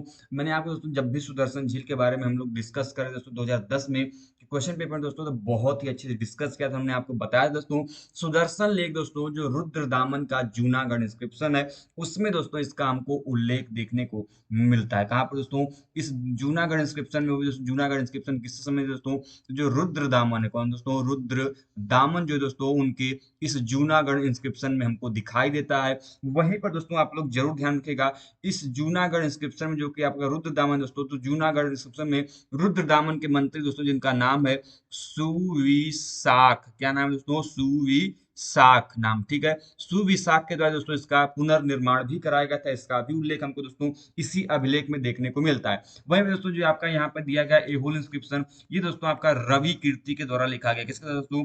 जो रवि कीर्ति है दोस्तों उन्होंने इस एहोल इंस्क्रिप्शन को लिखा है दोस्तों, जो कि आपके पुलकेशिन द्वितीय, पुलकेशिन सेकेंड के दोस्तों आपका क्या करता है, बात करता है दोस्तों इसमें पुलकेशिन द्वितीय और जो हर्षवर्धन के बीच युद्ध हुआ था, लड़ाई हुआ था, उसके बारे में प्रमाण मिलता है दोस्तों। और इसमें इसी में दोस्तों हमको जो कालिदास हैं, कालिदास दोस्तों, और साथ में जो भारवी कवि हैं दोस्तों, इन दोनों का भी उल्लेख हमको यहाँ पर दिखाई देता है। आपके एग्जाम में पूछा जाता है कि कालिदास से भारवी का उल्लेख किस अभिलेख में दिखाई देता है भाई, तो आपको जो एहोल इंस्क्रिप्शन है उसमें दिखाई देता है। वहीं पर दोस्तों जो आपका नासिक केव 3 इंस्क्रिप्शन है दोस्तों, मतलब जो नासिक की गुफा नंबर 3 में जो अभिलेख प्राप्त होता है, ये किसका है दोस्तों? तो ये दोस्तों आपका गौतमी पुत्र सातकर्णी का। किसका है दोस्तों? गौतमी पुत्र सातकर्णी का दोस्तों आपका ये इंस्क्रिप्शन है। गौतमी पुत्र सातकर्णी करनी का दोस्तों आपका इंस्क्रिप्शन है। वहीं पर दोस्तों जो नाना घाट इंस्क्रिप्शन दोस्तों ये नागनिका का है। किसका है दोस्तों? नागनिका का दोस्तों इंस्क्रिप्शन है। और इसमें दोस्तों हमको कसारपण का उल्लेख देखने को मिलता है। कसारपण, ठीक है दोस्तों, कसारपण का उल्लेख यहाँ पर हमको सबसे पहली बार देखने को मिलता है। तो ये फैक्ट भी दोस्तों आप लोग जरूर में ध्यान में रखेंगे। अगला प्रश्न दोस्तों आपके सामने है कि which of the following inscriptions mentions the name of Ashoka. बहुत सिंपल सा प्रश्न है, इसमें किसी को कंफ्यूजन होना नहीं चाहिए कि कौन सा ऐसा अभिलेख है जो कि अशोक के नाम की चर्चा करता है। ठीक यही प्रश्न आपको 2010 में भी पूछा गया था। एक बार फिर से आपके सामने दोस्तों सिंपल सा साधारण सा प्रश्न है दोस्तों कि जो मास्की अभिलेख है दोस्तों, मास्की, गुर्जरा, उदय गोलम, ये जो अभिलेख है दोस्तों ये अशोक के नामों की चर्चा करते हैं। लेकिन दोस्तों इनमें केवल केवल मास्की आपको दिया है दोस्तों, इसका सही आंसर होगा मास्की अभिलेख। और मास्की अभिलेख में दोस्तों हमको अशोक के नामों की चर्चा देखने को मिलती है। अगला प्रश्न तो आपके सामने क्या है? अगला प्रश्न तो आपके सामने है कि which one of the following inscription, which one of the following inscriptions mentions the name of Kalidas and Bharvi. लीजिए, अभी अभी कुछ देर पहले दोस्तों हम लोगों ने यहाँ पर जो एहोल इंस्क्रिप्शन है हमने बात किया था कि उसमें दोस्तों हमको अशोक, एहोल और इंस्क्रिप्शन में कालिदास और भारवी का उल्लेख देखने को मिलता है दोस्तों। तो इसका बिना कुछ समय गवाए दोस्तों इसका सही आंसर हो जाएगा एहोल इंस्क्रिप्शन। और एहोल इंस्क्रिप्शन दोस्तों किसके द्वारा लिखा गया है दोस्तों? ध्यान रखिएगा, हमने आपको बताया दोस्तों कि आपके रवि कीर्ति के द्वारा लिखा गया दोस्तों आपका एहोल इंस्क्रिप्शन है दोस्तों। वहीं पर दोस्तों आपको जरूर ध्यान रखिएगा, जब यहाँ पर इलाहाबाद इंस्क्रिप्शन की बात कर रहा है, इलाहाबाद अभिलेख की बात कर रहा है दोस्तों, तो ये किससे संबंधित दोस्तों? तो ध्यान रखिएगा, गुप्त रूलर, गुप्त डायनेस्टी के दोस्तों आपके जो समुद्रगुप्त हैं दोस्तों, समुद्रगुप्त का दोस्तों आपका ये इलाहाबाद इंस्क्रिप्शन दोस्तों। और इसे लिखा है दोस्तों आपके हरिसेन ने। किसने लिखा है दोस्तों? जो हरिसेन है दोस्तों, इनके द्वारा ये पुस्तक लिखा गया है, ये इंस्क्रिप्शन लिखा गया दोस्तों। और इसमें समुद्रगुप्त के जो दक्षिणा और उत्तरापथ विजय है इसका उल्लेख हमको वहां पर देखने को मिलता है। वहीं पर दोस्तों आपको जो हाथी गुम्फा इंस्क्रिप्शन की बात कर ले दोस्तों, जो हाथी गुम्फा आपका इंस्क्रिप्शन है दोस्तों, ये हाथी गुम्फा इंस्क्रिप्शन किससे संबंधित दोस्तों? तो ध्यान रखिएगा, बहुत इंपॉर्टेंट है और आपके एग्जाम के लिए बहुत फेमस भी दोस्तों आपके एग्जाम के लिए, क्योंकि दोस्तों यहाँ से लगातार प्रश्न पूछे जाते हैं, इसलिए दोस्तों आप लोग जरूर ध्यान में रखेंगे। दोस्तों जो आपका हाथी गुम्फा इंस्क्रिप्शन है ये संबंधित दोस्तों आपके खारवेल से। किस संबंधित दोस्तों? जो खारवेल शासक है दोस्तों, खारवेल जो कि दोस्तों कलिंग के शासक है। किस दोस्तों? कलिंग दोस्तों रूलर है खारवेल, और इनका दोस्तों ये आपका इंस्क्रिप्शन है। वहीं पर दोस्तों इसमें आपकी जो हाथी गुम्फा इंस्क्रिप्शन है इसमें दोस्तों भारत वर्ष जो शब्द है इसका प्रथम उल्लेख देखने को मिलता है। किसका दोस्तों? आपके इसमें देखने को मिलता है। वहीं पर दोस्तों जो आपका बांसखेड़ा कॉपर प्लेट्स हमको इंस्क्रिप्शन देखने को मिलता है, जो कि अपने आप में इंपॉर्टेंट भी दोस्तों, ये आपका हर्षवर्धन का है। किसका दोस्तों? जो हर्षवर्धन है ये इनका आपका अभिलेख है। तो ये भी फैक्ट आप लोग जरूर ध्यान में रखेंगे। अगला प्रश्न दोस्तों आपके सामने है कि हु कंपोज द एहोल प्रशस्ति फॉर पुलकेशिन द्वितीय। बहुत सिंपल सा है, अभी हमने बताया दोस्तों कि जो एहोल इंस्क्रिप्शन है वो किसके द्वारा लिखा गया है दोस्तों? तो ये आपके रवि कीर्ति के द्वारा लिखा गया है। इस वजह से दोस्तों ऑप्शन नंबर जो बी होगा वो क्या हो जाएगा? सही हो जाएगा। यहाँ पर दोस्तों जो हम हरिसेन की बात कर रहे हैं दोस्तों, अभी हमने बताया दोस्तों हरिसेन ने इलाहाबाद इंस्क्रिप्शन लिखा है दोस्तों। क्या लिखा है? जो इलाहाबाद इंस्क्रिप्शन है दोस्तों वो भी दोस्तों किसका इलाहाबाद इंस्क्रिप्शन है दोस्तों? तो हमने आपको बताया ही था दोस्तों कि जो समुद्रगुप्त का, किसका दोस्तों? समुद्रगुप्त का दोस्तों जो इलाहाबाद इंस्क्रिप्शन है इसको दोस्तों किसके द्वारा लिखा गया था दोस्तों? तो ये लिखा गया था आपके हरिसेन के द्वारा। तो सभी फैक्ट्स दोस्तों जो हम आपके साथ डिस्कस कर रहे हैं लगातार दोस्तों बेसिस पे, उनको जरूर आप ध्यान में रखें और फिर दोस्तों इन चीजों को जरूर आप लोग पढ़ते चलें। आगे चलते दोस्तों अगले प्रश्न की तरफ, तो दोस्तों जल्दी से एक बार वीडियो को लाइक कर दीजिए, क्योंकि दोस्तों देखिए हम आपके लिए इतनी मेहनत कर रहे हैं दोस्तों, तो आपका भी फर्ज है कि हमें दोस्तों मोटिवेट करते रहें। वीडियो को लाइक करते चले दोस्तों, साथ में चैनल पर नए दोस्तों चैनल को सब्सक्राइब करते हुए भी जरूर चलें। दोस्तों अगला प्रश्न आपके सामने है दोस्तों, प्रश्न ये है दोस्तों कि match the items of list one with list two. अब देखिए दोस्तों बहुत सिंपल सा और साधारण सा प्रश्न दोस्तों, लेकिन आपको यहाँ पर दोस्तों थोड़ी सी क्या करनी पड़ेगी, चीजों को आराम से समझना पड़ेगा। दोस्तों जो क्वेश्चन नंबर आपको यहाँ पर दिए गए हैं दोस्तों, यहाँ पर लिस्ट वन में दोस्तों आपको क्या किया गया है कि आर्कियोलॉजी से संबंधित कुछ फैक्ट्स दिए गए हैं दोस्तों, जो कि लिस्ट वन में है। और इन फैक्ट्स को किसके द्वारा प्रोपाउंड किया गया था, ये थ्योरी किसके द्वारा दी गई थी दोस्तों, ये आपको बताना है। लिस्ट वन टू के साथ आपको क्या करना है दोस्तों, इनको एसोसिएट करना है। दोस्तों सबसे पहले दोस्तों जो न्यू आर्कियोलॉजी का सिद्धांत है, अर्थात दोस्तों जो न्यू आर्कियोलॉजी का कॉन्सेप्ट है, ये किसके द्वारा दिया गया है दोस्तों? तो न्यू आर्कियोलॉजी का कॉन्सेप्ट दिया गया है दोस्तों आपके D.L. क्लार्क के द्वारा। किसके दोस्तों? जो D.L. क्लार्क दोस्तों, इन्होंने न्यू आर्कियोलॉजी का कॉन्सेप्ट दिया था। वहीं पर दोस्तों हम बात करते हैं पोस्ट प्रोसेसुअल आर्कियोलॉजी की। दोस्तों जो पोस्ट प्रोसेसुअल आर्कियोलॉजी है, इसका कॉन्सेप्ट दिया दोस्तों इयान होल्डर ने। दोस्तों जियान होल्डर दोस्तों, इनके द्वारा पोस्ट प्रोसेसुअल आर्कियोलॉजी को दिया गया था। वहीं पर दोस्तों जो मिडिल रेंज थ्योरी है, मिडिल रेंज थ्योरी दोस्तों दिया गया था L.R. विनफोर्ड के द्वारा। वहीं पर दोस्तों यदि हम बात करते हैं साइट कैचमेंट एनालिसिस, इसको अलग से भी आप लोग जरूर ध्यान में रखें, इसका प्रश्न अलग से भी बनाया गया। साइट कैचमेंट एनालिसिस जो थ्योरी है, ये किसके द्वारा दिया गया दोस्तों? तो ये दिया गया था आपके वीटा फिंच एंड हिग्स के द्वारा। तो इस चीज को आप लोग जरूर ध्यान रखें, और इसके वजह से दोस्तों ऑप्शन जो इसका ए होगा क्या हो जाएगा? सही हो जाएगा।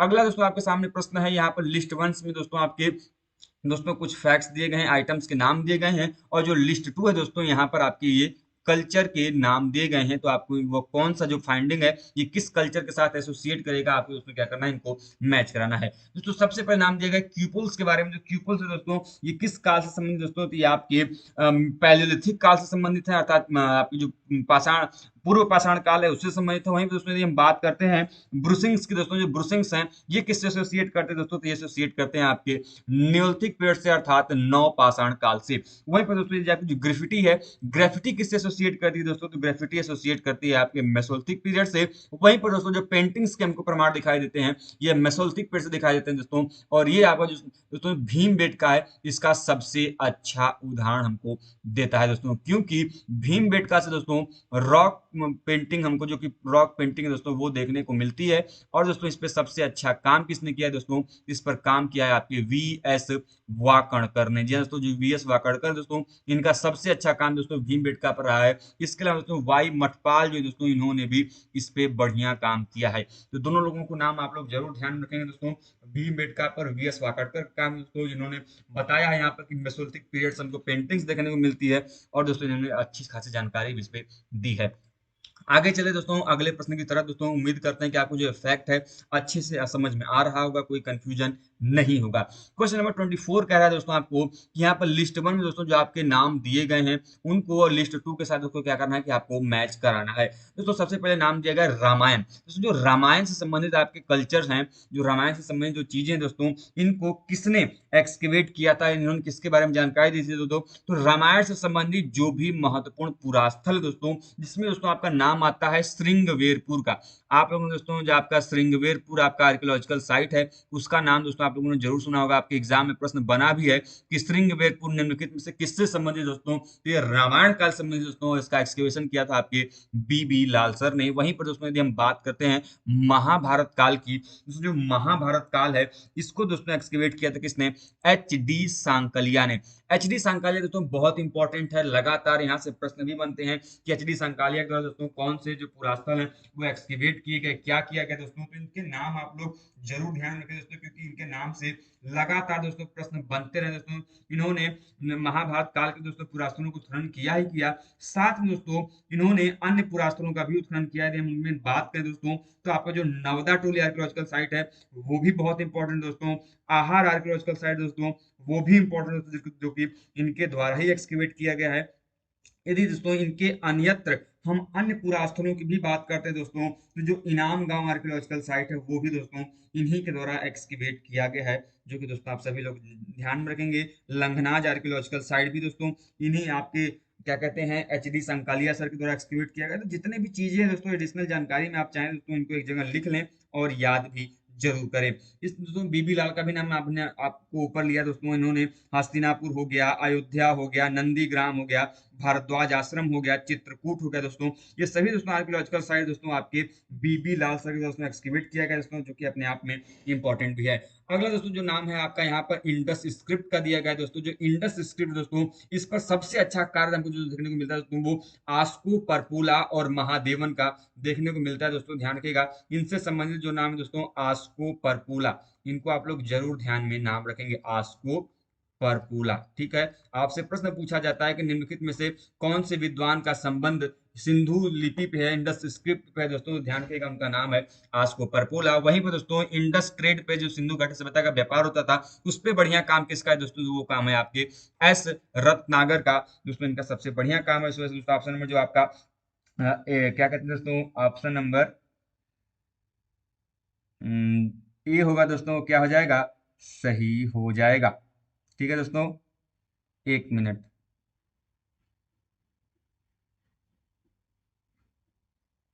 ऑप्शन नंबर जो ए है दोस्तों, क्या हो जाएगा, सही हो जाएगा।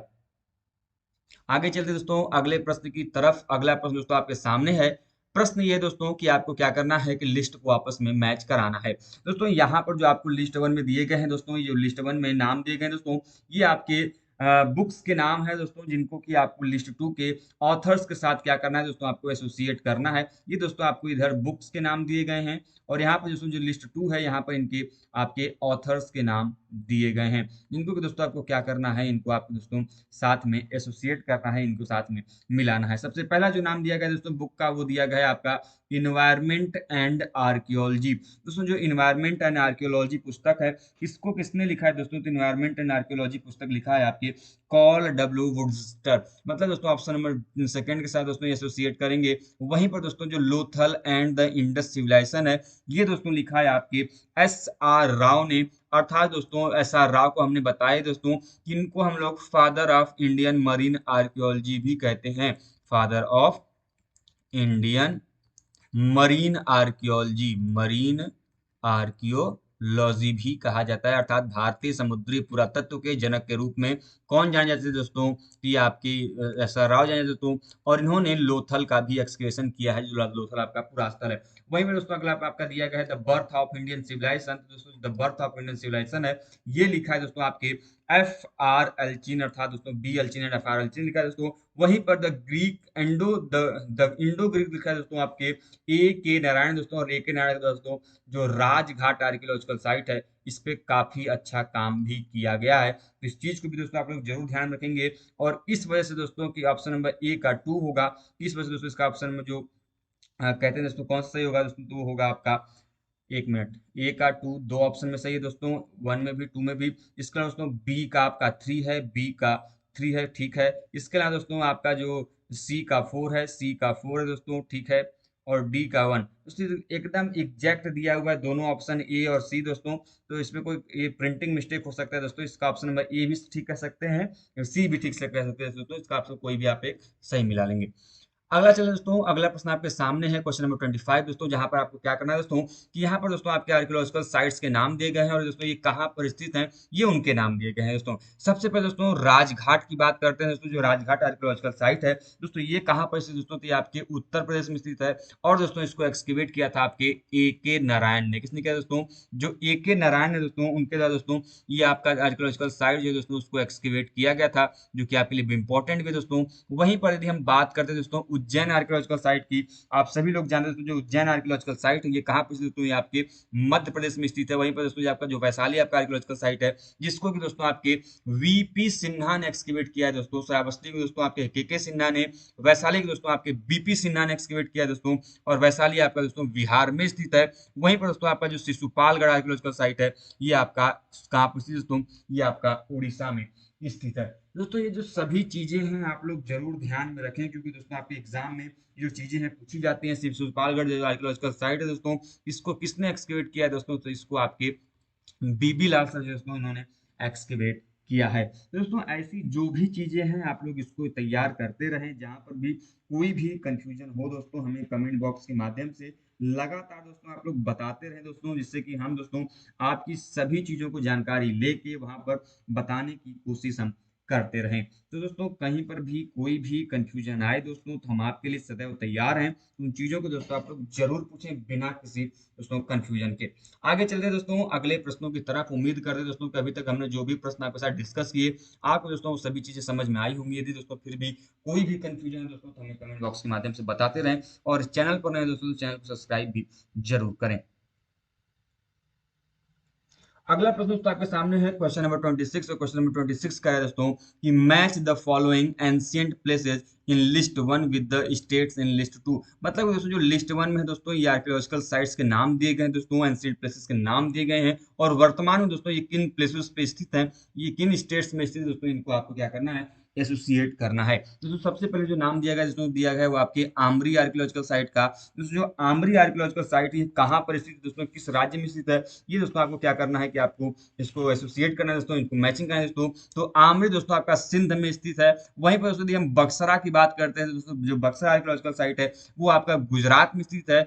जबकि दोस्तों जो बालू आर्कियोलॉजिकल साइट है, बालू दोस्तों आपका हरियाणा में है। और दोस्तों बड़ा आर्कियोलॉजिकल साइट ये आपका पंजाब में है। और इसका सही आंसर होगा दोस्तों ऑप्शन नंबर ए। वहीं दोस्तों हम चलते हैं क्वेश्चन नंबर 29 की तरफ दोस्तों। Match the items of list 1 with the list 2 दोस्तों। तो सबसे पहले दोस्तों यहाँ पर जो नाम दिए गए दोस्तों, ये आपके स्ट्रक्चर्स के नाम दिए गए हैं, जिसमें सातवाहन केव, होयसल टेम्पल, मौर्य पिलर्स हैं। विजयनगर आर्किटेक्चर की बात कर रहा है। वहीं पर दोस्तों जो लिस्ट 2 है दोस्तों, ये बात कर रहा है कि ये जो आर्किटेक्चर्स हैं, जो ये स्कल्पचर्स हैं, ये किसके बने हुए हैं, आपको इनको बताना है। तो सबसे पहले जो आपको नाम मिल रहा है सातवाहना केव की, अर्थात दोस्तों जो सातवाहन काल की गुफाएं हैं, ये किस चीज की बनी हुई दोस्तों, तो सातवाहन काल की गुफाएं दोस्तों हमको बेसाल्ट पत्थर से बनी हुई दिखाई देती हैं। वहीं पर दोस्तों जो होयसल टेम्पल है, होयसल काल के बने हुए दोस्तों जो मंदिर हैं, ये किस काल के बने हैं दोस्तों, तो पोलराइज्ड जो आपके आपके स्टोन है ये उनके बने हुए हैं। जबकि दोस्तों हम बात करते हैं मौर्यन पिलर्स की, अर्थात जो मौर्य स्तंभ है उनकी बात कर रहे हैं दोस्तों। तो जो मौर्यन पिलर है दोस्तों, जो मौर्य स्तंभ है दोस्तों, ये किसके बने हुए दोस्तों, तो आप सभी लोग जानते हैं मौर्यन पिलर दोस्तों बने हुए आपके सैंड स्टोन के, जिसको लोग बलुआ पत्थर कहते हैं, उसके बने हुए दोस्तों। जबकि आपका जो विजयनगर दो आर्किटेक्चर दोस्तों, विजयनगर जो स्थापत्य है किसका बना है दोस्तों, तो ये बना है आपका ग्रेनाइट का। इस वजह से दोस्तों इसका ऑप्शन में जो सी होगा वो क्या हो जाएगा, सही हो जाएगा।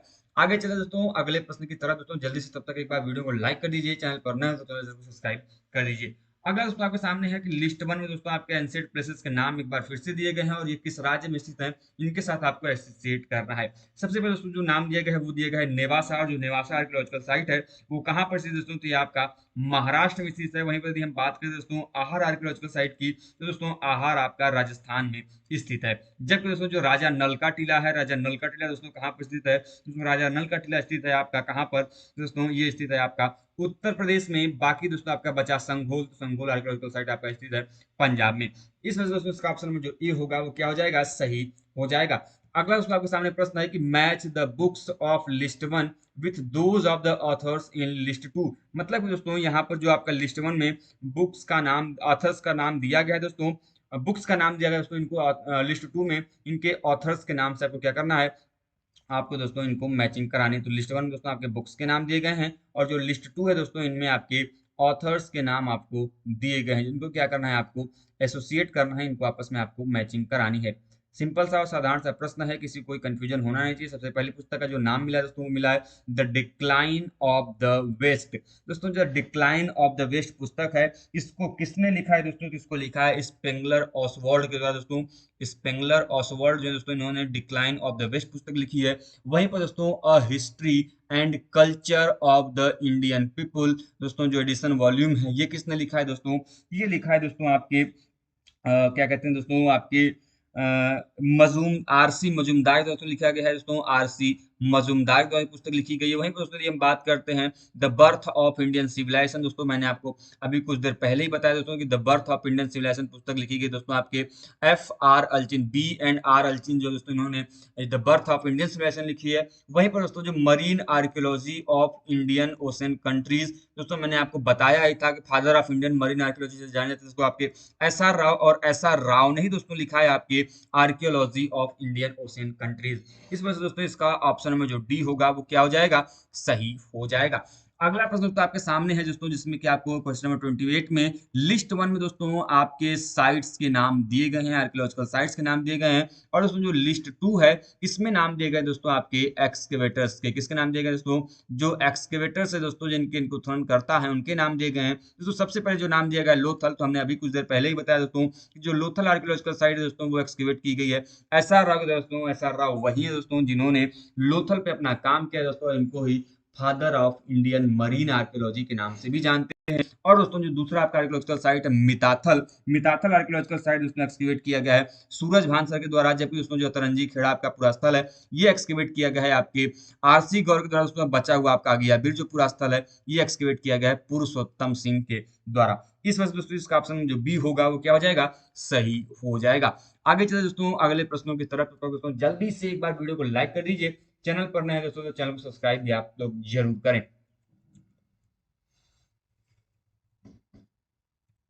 अगला प्रश्न दोस्तों आपके सामने है, जहां पर दोस्तों आपके क्वेश्चन नंबर 31 में लिस्ट वन को लिस्ट टू से मैच करना है। दोस्तों जो लिस्ट वन है इसमें टेम्पल्स के यानी स्कल्पचर्स के नाम आपको दिए गए हैं, और जो लिस्ट टू है दोस्तों यहाँ पर नाम दिए गए हैं कि ये किस डायनेस्टी से, किस आपके पीरियड से बिलोंग करते हैं, उनके नाम दिए गए हैं। दोस्तों जो ये आपको क्वेश्चन दिया गया है बहुत सिंपल सा और साधारण सा प्रश्न है दोस्तों, लेकिन दोस्तों आपको थोड़ा सा इसमें दिमाग लगाना है दोस्तों। जो बृहदेश्वर टेम्पल ये किस काल का है दोस्तों, आप सभी लोग जानते हैं दोस्तों, ये आपके चोल काल का है। किसका दोस्तों, ये आपके चोल काल का है, जो चोल पीरियड का दोस्तों बृहदेश्वर टेम्पल्स में दो गोपुरम का निर्माण मिलता है दोस्तों, अपने आप में बहुत इंपॉर्टेंट है। वहीं पर दोस्तों बात करते हैं गोमतेश्वर स्टैचू की, अर्थात जो गोमतेश्वर की मूर्ति है वो कहाँ से मिलता है दोस्तों, तो गोमतेश्वर की मूर्ति आप सभी लोग जानते हैं दोस्तों, ये देखने को मिलता है हमको गंग काल का बना हुआ है दोस्तों। किसका, गंग काल का। वहीं पर दोस्तों जो धर्मराज रथ है, तो दोस्तों जो धर्मराज रथ दोस्तों ये किस काल से संबंधित दोस्तों, तो जो धर्मराज रथ है ये आपके पल्लव काल से संबंधित है। वहीं पर दोस्तों आपका जो दुर्गा टेम्पल है दोस्तों ये आपके चालुक्य काल से संबंधित है। इसमें से दोस्तों ऑप्शन जो ए होगा इसका क्या हो जाएगा, सही हो जाएगा।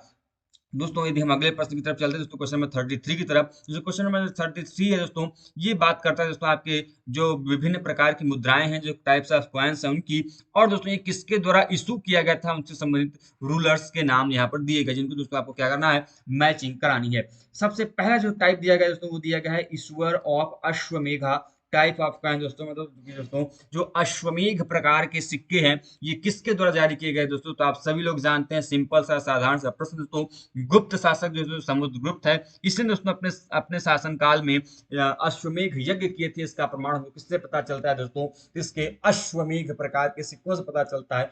इस वजह से दोस्तों यहाँ पर ए का मैचिंग हो जाएगा 3। जबकि दोस्तों जो दूसरा दिया गया है issuer of lion slayers types of coin, मतलब कि दोस्तों जो व्याघ्रहंता प्रकार का सिक्का है ये किसके द्वारा दोस्तों इशू किया गया था, तो ये इशू किया गया था दोस्तों आपके चंद्रगुप्त विक्रमादित्य के द्वारा। दोस्तों किसके द्वारा, चंद्रगुप्त विक्रमादित्य ने दोस्तों व्याघ्रहंता था lion slayer type of coins issue किया था। वहीं पे हम बात करते हैं issuer of gold coins in 3 dimension, double दिनार, दिनार एंड क्वार्टर दिनार, मतलब कि दोस्तों 3 प्रकार के जो स्वर्ण सिक्के हैं जिसको हम लोग दिनार, द्विदिनार और चौथाई दिनार के नाम से जानते हैं, इनको किसके द्वारा दोस्तों दिया गया था, तो ये दोस्तों दिया गया था आपके किसके द्वारा, आपको ध्यान रखना है दोस्तों, तो ये दिया गया था आपके, एक मिनट, हाँ दोस्तों ये दिया गया था आपके कुजुल कडफिसेस के द्वारा। किसका दोस्तों, जो कुडुल कडफिसेस है दोस्तों इनके द्वारा दोस्तों दिया गया था। आप लोग ध्यान में रखना है, कुजुल कडफिसेस जो है दोस्तों इन्होंने ये दिया था।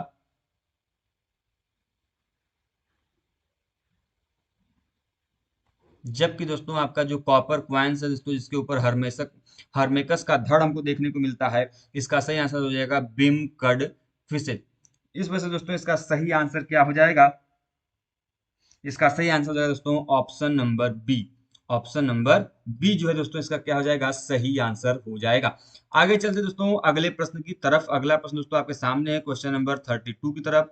दोस्तों क्वेश्चन नंबर 32 में दोस्तों आपके इंस्क्रिप्शन के नाम दिए गए हैं दोस्तों, ये किस राजवंश से जुड़े हैं, आपको यहाँ पर इनको क्या करना है, एसोसिएट करना है। सबसे पहले दोस्तों जो नाम दिया गया है वो दिया गया है पुणे कॉपर प्लेट इंस्क्रिप्शन, अर्थात जो पूर्णा ताम्रपत्र है ये किससे संबंधित दोस्तों, तो ये आपके पूर्णा ताम्रपत्र संबंधित है वाकाटक राजवंश से। वहीं पर दोस्तों हम बात करते हैं एहोल इंस्क्रिप्शन से दोस्तों, तो आप सभी लोग जानते हैं दोस्तों जो एहोल इंस्क्रिप्शन है रवि कीर्ति का इंस्क्रिप्शन है, इसको लिखा है पुलकेशिन द्वितीय के शासन काल में, जो कि चालुक्य शासक था। दोस्तों वहीं पर हम बात करते हैं नानाघाट इंस्क्रिप्शन की दोस्तों, तो नानाघाट इंस्क्रिप्शन दोस्तों आपके नागनिका का है दोस्तों। नागनिका जो है दोस्तों ये सातवाहन वंश से संबंधित दोस्तों। ऐसी नानाघाट इंस्क्रिप्शन सबसे पहली बार हमको कासारपण नामक जो मुद्रा है उसका उल्लेख देखने को मिलता है। जबकि दोस्तों आपको जो हल्मिडी इंस्क्रिप्शन है, हल्मिडी इंस्क्रिप्शन दोस्तों आपके कदम्ब राजवंश का है दोस्तों। इस वजह से इसका ऑप्शन में जो ए होगा दोस्तों क्या हो जाएगा, सही हो जाएगा। अगले आगे चलिए दोस्तों अगले प्रश्न की तरफ। दोस्तों क्वेश्चन नंबर 34 में दोस्तों आपको जो दिया गया है लिस्ट वन को लिस्ट टू से क्या करना है दोस्तों, आपको एसोसिएट करना है दोस्तों। अर्थात दोस्तों जो लिस्ट वन है ये सिक्कों के ऊपर जो लेख है ये उनके नाम दिए गए हैं, जो लिस्ट टू है दोस्तों वो शासकों के नाम दिए गए। तो कौन सा लेख दोस्तों किस शासक के सिक्कों पर मिलता था ये आपको बताना है दोस्तों। सबसे पहले दोस्तों लिखा गया है श्रीमान व्याघ्रबल पराक्रम। दोस्तों जो श्रीमान व्याघ्रबल पराक्रम दोस्तों आपका लेख है ये किस शासक के अंतर्गत हमको दिखाई देता है दोस्तों, ये आपको दिखाई देता है दोस्तों आपके कुमार गुप्त के। किसके दोस्तों, जो कुमार गुप्त दोस्तों शासक हैं ये उनके अंतर्गत जो आपका मुद्रा दोस्तों उनके सिक्कों पर हमको दिखाई देता है। यदि हम बात करते हैं श्री कुमार देवी प्रकार का सिक्का, तो जो श्री कुमार देवी प्रकार का सिक्का है दोस्तों ये आपके चंद्रगुप्त प्रथम के दोस्तों शासन काल के जो आपको सिक्के हैं उनके ऊपर दिखाई देता है। वहीं पर कृतांत परशु जयति, कृतांत परशु जयति अजित राज तजित जो आपका ये लेख है, ये किसके सिक्कों पर दिखाई देता है दोस्तों? तो ये आपके समुद्रगुप्त के सिक्कों पर दिखाई देता है। वहीं पे जो साओ नानो कुसानो है, ये बहुत इंपॉर्टेंट है, कई बार एग्जाम में आपको एकदम एग्जैक्ट मिल जाएगा। ये आपके कुषाण शासक कनिष्क के सिक्कों पर दिखाई देता है, और इसका सही आंसर हो जाएगा दोस्तों ऑप्शन नंबर बी। इस चीज को भी आप लोग जरूर ध्यान रखें, और यहाँ से आपके एग्जाम में प्रश्न बनते हैं। उम्मीद करते हैं दोस्तों ये जो फैक्ट हैं आपको क्लियर हो गए होंगे, कोई कंफ्यूजन नहीं होगा। तो दोस्तों वीडियो को लाइक करें, चैनल पर नए हो तो चैनल को सब्सक्राइब करें, साथ ही दोस्तों बेल आइकन को प्रेस करें, जिससे कि दोस्तों आपके पास वीडियोस की लेटेस्ट नोटिफिकेशन सबसे पहले आप तक पहुंचती रहे। आगे चलिए दोस्तों अगले प्रश्नों की तरफ। दोस्तों अगला प्रश्न आपके सामने है, क्वेश्चन नंबर 35 दोस्तों, कि arrange the following in chronological order. मतलब कि दोस्तों आपके यहाँ पर कल्चर्स के नाम दिए गए हैं, और इनको दोस्तों डेटिंग के हिसाब से क्या करना है आपको, कि क्रोनोलॉजिकल ऑर्डर में आपको सेट करना है। दोस्तों जो सबसे पहले दिया गया है iron age, bronze age, golden age and copper age. मतलब इनके दोस्तों की कौन सा काल इनमें पहले आएगा, कौन सा बाद में आएगा, दोस्तों इनको क्या करना है आपको, इनको एसोसिएट करना है। दोस्तों आप सभी लोग जानते हैं सबसे पहले आया था भारत में कॉपर एज। दोस्तों सबसे पहले ये कॉपर एज है दोस्तों पहले नंबर पे। दोस्तों जो 4 है पहले नंबर पे, केवल केवल ऑप्शन नंबर ए में आ रहा है। इस दोस्तों ऑप्शन नंबर जो ए होगा बिल्कुल सही हो जाएगा। कॉपर एज के बाद दोस्तों आता है आपका ब्रॉन्ज एज। दोस्तों दूसरे नंबर पर ब्रॉन्ज एज को दोस्तों हम लोग किस नाम से जानते हैं, इंडस वैली सिविलाइजेशन के नाम से जानते हैं। उसके पश्चात दोस्तों आएगा आपका आयरन एज। दोस्तों आपका जो मेगालिथिक पीरियड कह लें, इधर मेगालिथिक कह लें, या फिर भारत में यदि हम नॉर्थ इंडिया में आते हैं, ये पीजीडब्ल्यू पीरियड हो जाएगा। जबकि दोस्तों जो गोल्डन एज है बाद में आता है, सबसे लास्ट में आता है दोस्तों, तो ये चौथे नंबर पर हो जाएगा। इसमें ऑप्शन नंबर जो ए होगा वो क्या हो जाएगा, सही हो जाएगा। क्वेश्चन नंबर 39 तरफ चलते दोस्तों। यहाँ पे होमिनिड्स के स्पीसीज के नाम दिए गए हैं, जिनको कि दोस्तों उनके डेटिंग के हिसाब से आपको क्या करना है, क्रोनोलॉजिकल ऑर्डर में सेट करना है। दोस्तों आप सभी लोग जानते हैं दोस्तों मानव के प्रकार जो है दोस्तों, उनके पूर्वजों के जो प्रकार हैं वो विभिन्न प्रकार के हमको दिखाई देते हैं। तो इनको कौन पहले आया कौन बाद में आया, ये आपको क्या करना है दोस्तों की डेटिंग के हिसाब से इनको करना है। दोस्तों यहाँ पर सबसे पहले नाम दिया गया है सोहलेंसिस, पहला नाम दिया गया है। दूसरा नाम दिया गया दोस्तों एनामेंसिस, तीसरा नाम दिया गया रेमेडिस, और चौथा नाम दिया गया है अफ्रेंसिस। तो दोस्तों जो इसमें अफ्रेंसिस है ये सबसे पहले आता है दोस्तों। उसके पश्चात दोस्तों दूसरे नंबर पे आता है आपका रेमेडिस, और तीसरे नंबर पे आता है दोस्तों आपका सहलसिस, और चौथे नंबर सबसे लास्ट में तुमको देखने को मिलता है अमेंसिस। दोस्तों सबसे इसका सही आंसर हो जाएगा दोस्तों ऑप्शन नंबर जो डी है दोस्तों, इसका आ जाएगा सही हो जाएगा।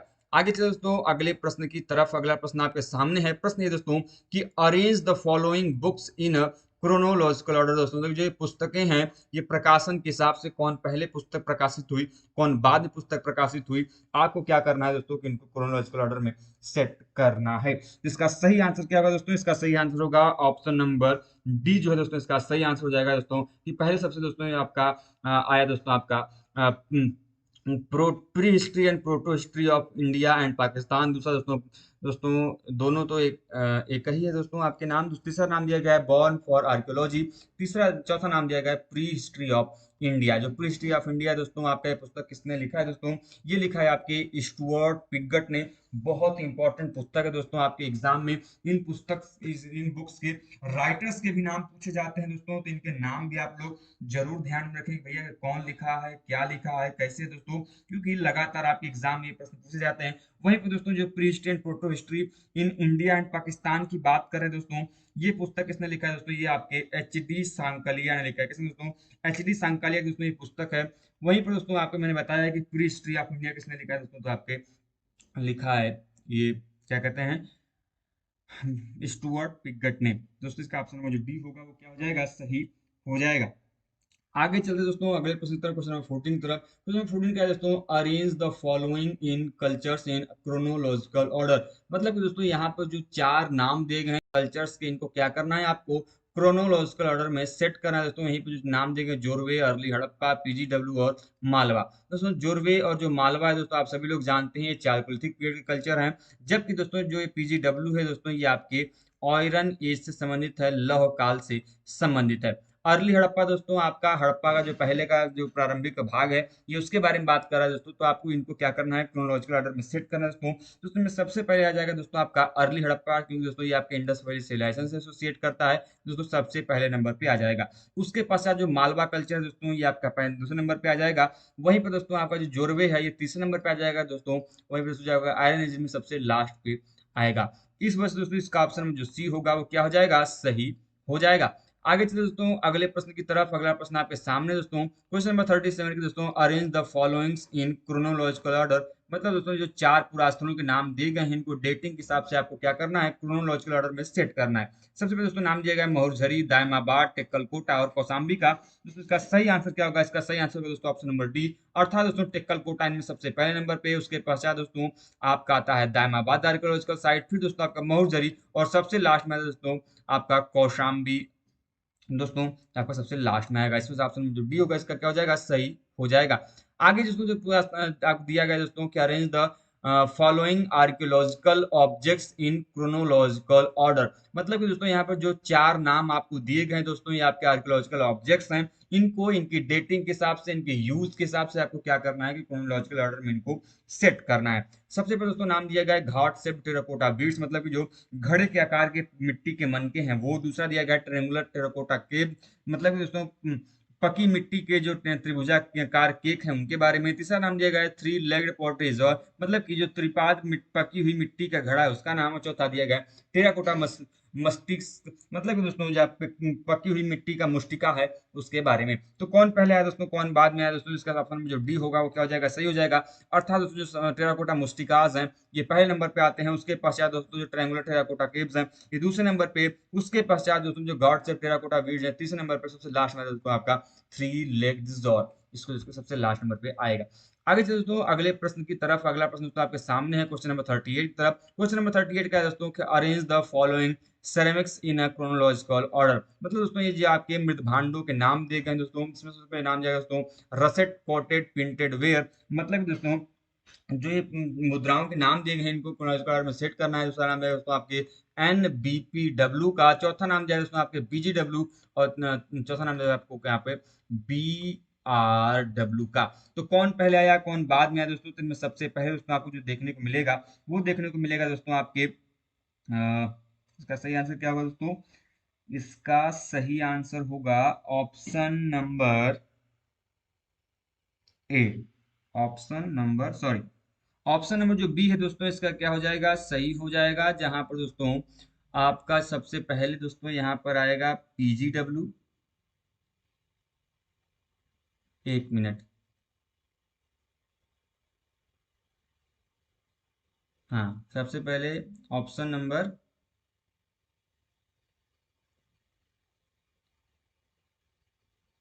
ए, हाँ ऑप्शन नंबर ए इसका क्या हो जाएगा, सही हो जाएगा।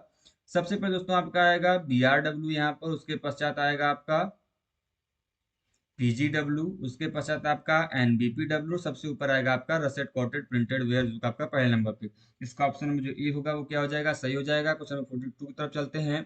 Arrange the followings in chronological order. दोस्तों चार नाम आपको दिए गए हैं, ये आपके आर्किटेक्चरल स्कल्पचर्स के नाम दिए गए हैं दोस्तों, जिसमें आपके कुछ मंदिरों के और कुछ गुफाओं के नाम दिए गए हैं। सबसे पहले दोस्तों नाम दिया गया है महामर्दनी केव महाबलीपुरम का। दूसरा नाम दिया गया है अजंता केव नंबर थर्ड का। तीसरा नाम दिया गया है लोमेस ऋषि केव का। चौथा नाम दिया गया है कैलाश नाथ ऑफ एलोरा। दोस्तों आप सभी लोग जानते हैं, जैसा कि इसमें कोई कंफ्यूजन होना नहीं चाहिए, जो लोमस ऋषि की गुफा है दोस्तों ये क्या है, सबसे प्राचीनतम गुफा के रूप में जानी जाती है दोस्तों। लोमस ऋषि केव दोस्तों सबसे प्राचीनतम है, ये आपका पहले नंबर पे आएगा। ठीक है दोस्तों, उसके पश्चात जो आपका सबसे दूसरे नंबर पे आएगा दोस्तों वो आएगा अजंता का केव नंबर थर्ड। अजंता का दोस्तों जो केव नंबर थर्ड दोस्तों ये दूसरे नंबर पे आएगा। इस वजह से दोस्तों ऑप्शन जो ए होगा इसका क्या हो जाएगा, सही हो जाएगा। उसके पश्चात दोस्तों आपका महामर्दिनी केव मंदिर आपका महाबलीपुरम है तीसरे नंबर पे। और चौथे नंबर पे आएगा दोस्तों सबसे लास्ट में आपका कैलाश नाथ जो कि मंदिर दोस्तों आपका एलोरा का, ये आपका चौथे नंबर पे आएगा। आगे चले दोस्तों अगले प्रश्नों की तरफ। तब तक दोस्तों जल्दी से एक बार वीडियो को लाइक कर दीजिए, चैनल पर नए हैं दोस्तों चैनल को सब्सक्राइब भी जरूर करिएगा। आगे दोस्तों यहाँ पर जो आपको नाम दिए गए हैं दोस्तों उनको भी आपको क्या करना है, रॉक कट केव्स के नाम दिए गए हैं, अर्थात जो आपके गुफाएं हैं दोस्तों जिनको काटी गई हैं उनके नाम दिए गए हैं। इनको आपको उनके डेटिंग के हिसाब से, उनके काल के हिसाब से आपको क्या करना है दोस्तों, इनको आपको क्रोनोलॉजिकल ऑर्डर में सेट करना है। सबसे पहले कार्ले, बादामी, उदयगिरी और एलोरा। दोस्तों इसका सही क्रम क्या होगा दोस्तों, कौन पहले आया कौन बाद में आया दोस्तों, इसका सही क्रम होगा दोस्तों सबसे पहले इसमें आया दोस्तों आपका कार्ले। सबसे पहले क्या आएगा दोस्तों, सबसे पहले आपका कार्ले आएगा, उसके पश्चात दोस्तों आपका आएगा उदयगिरी, उसके पश्चात आएगा दोस्तों आपका बादामी, और सबसे लास्ट में आएगा दोस्तों आपका एलोरा। इस वजह से ऑप्शन नंबर जो इसका बी होगा वो क्या हो जाएगा, सही हो जाएगा। वहीं पर दोस्तों यदि हम चलते हैं आपके अगले प्रश्न की तरफ, क्वेश्चन नंबर 44 की तरफ दोस्तों। तो क्वेश्चन नंबर 44 में दोस्तों कहा गया है कि जो ये आपको क्रोनोलॉजिकल ऑर्डर में सेट करना है दोस्तों, वो करना है कि arrange the following foreign travellers in chronological order. मतलब कि दोस्तों जो भारत में विदेशी यात्री आए तो पहले कौन विदेशी यात्री आया और बाद में कौन विदेशी यात्री आया, आपको क्या करना है कि इनको क्रम में स्थापित करना है। दोस्तों आप सभी लोग जानते हैं दोस्तों, मौर्य काल में दोस्तों सबसे पहली बार आता है दोस्तों आपका मेगास्थनीज, यूनानी दोस्तों आपका ये यात्री है। मौर्य वंश में आता है दोस्तों आपके मेगास्थनीज, चंद्रगुप्त मौर्य के दरबार में दोस्तों आता है मेगास्थनीज, जो कि जिसने इंडिका नामक पुस्तक भी लिखी है, जो कि दोस्तों सबसे पहले नंबर पे आएगा। उसके पश्चात दोस्तों जो आपका आता है वो आता है आपका फाहयान, फाहयान दोस्तों दूसरे नंबर पे। उसके पश्चात दोस्तों जो आता है वो आता है आपका इत्सिंग, और सबसे लास्ट में आता है दोस्तों आपका अल बरूनी दोस्तों, जिसने अनहिंद नाम की पुस्तक लिखी है। इसका सही आंसर हो जाएगा दोस्तों ऑप्शन नंबर जो डी है, इसका क्या हो जाएगा, सही आंसर हो जाएगा। अब दोस्तों आपके सामने जो प्रश्न मिलेंगे दोस्तों, आपके असर्शंस एंड रीजन वाले प्रश्न मिलेंगे, अर्थात कथन और कारण वाले। तो कौन सा कथन सही है या फिर कारण सही है, ये आपको बताना है। असल में दोस्तों कहा गया है कि development of Harappan civilisation was not sudden. मतलब कि दोस्तों हड़प्पा सभ्यता का विकास जो है वो अचानक से नहीं हुआ, बिल्कुल सही बात है। हड़प्पा सभ्यता के विकास में जो नियोलिथिक फेज है, उसका जो पतन का काल है, नियोलिथिक फेज का जो अंतिम का काल है, जहां पर वो विकसित होते हुए दिखाई दे रहे हैं, जहां पर वो धीरे धीरे कॉपर के यूज को दिखाई दे रहे हैं दोस्तों, और उनको मृदभांड बनाने की जो परंपरा धीरे धीरे दिखाई दे रहे हैं। और यही धीरे धीरे जो विकास है वो आपके नवपाषाण काल का जो विकास है हमको कहाँ पर दिखाई देता है, हड़प्पा सभ्यता के विकास में सहायक हमको दिखाई देता है। और दोस्तों जो कि आपका सही है। अब रीजन क्या बताया कि this was due to gradual evolution of technological expertise. मतलब कि दोस्तों इसका कारण ये था कि जो तकनीकी विशेषज्ञता थी उसका विकास धीरे धीरे होता हुआ हमको दिखाई देता है। बिल्कुल सही बात है कि भाई अचानक से नहीं हुआ, जो उनके पहले की जो तकनीक थी उनका उनमें विकास होता गया, और विकास हुआ तो सरप्लस प्रोडक्शन हुआ, जब सरप्लस प्रोडक्शन हुआ तो सिंधु घाटी सभ्यता जैसी नगर हमको देखने को मिलते हैं। इस वजह से दोस्तों इसका ऑप्शन में जो डी होगा वो क्या हो जाएगा, सही हो जाएगा।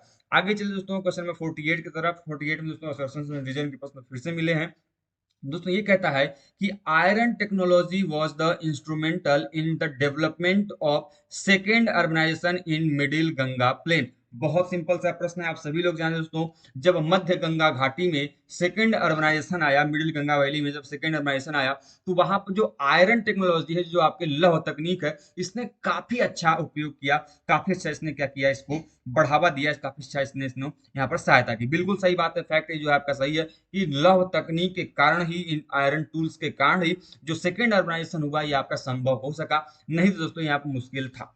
रीजन क्या बताया गया है कि this technology accelerated the utilization of the natural resources। जैसा कि आप सभी लोग जानते हैं दोस्तों, यदि हमको नेचुरल रिसोर्सेज को यूटिलाइज करना है तो उनको क्या करना होगा, हमको एक्सप्लोर करना होगा, उनको यूज करना होगा। और आयरन टूल्स जो है दोस्तों, जो ये आपकी आयरन टेक्नोलॉजी है, ये इनमें काफी अच्छे से सहायक रही और इसने एक्सप्लोरेट किया for the utilisation of natural resources, जो कि आपका बिल्कुल सही भी है।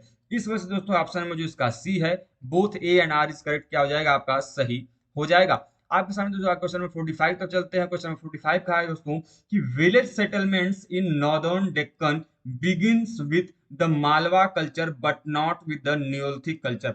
मतलब कि दोस्तों प्रश्न ये कहा गया है आपसे यहाँ पर कि भैया उत्तरीय आपके जो मालवा कल्चर है उसमें दोस्तों उसमें ग्रामीण अधिवास का जो प्रारंभ है वो मालवा संस्कृति से हुआ, बल्कि नवपाषाणिक संस्कृति से नहीं हुआ। तो क्या ये चीजें गलत हैं या सही है दोस्तों? तो बिल्कुल सही बात है। जो विलेज सेटलमेंट हमको नॉर्थ दक्कन क्षेत्र में देखने को मिलते हैं दोस्तों, वो हमको न्योलिथिक पीरियड में नहीं बल्कि किस काल में देखने को मिलते हैं, जो ताम्र पाषाण काल का दोस्तों जो मालवा संस्कृति है उसमें देखने को मिलते हैं, जो कि आपका क्या है, सही है। रीजन क्या बताया गया दोस्तों कि basalt rock was not suitable for the making polished stone eggs. दोस्तों नवपाषाण काल की विशेषता है दोस्तों कि उनका जो पॉलिश्ड स्टोन एक्सेस है, मतलब कि पालिशदार जो कुल्हाड़ियां हैं दोस्तों, ये आपके नवपाषाण काल के प्रमुख उपकरण के रूप में हमको दिखाई देते हैं। लेकिन दोस्तों वहां पर जो हमको बेसाल्ट पत्थर मिलता है दोस्तों, वो उनके इस पॉलिश्ड स्टोन एक्स को बनाने के लिए सुटेबल नहीं था, जो कि दोस्तों क्या है आपका सही है या गलत है दोस्तों? तो ये आपका बिल्कुल सही है। इसमें ऑप्शन में जो ए होगा उसका क्या हो जाएगा, सही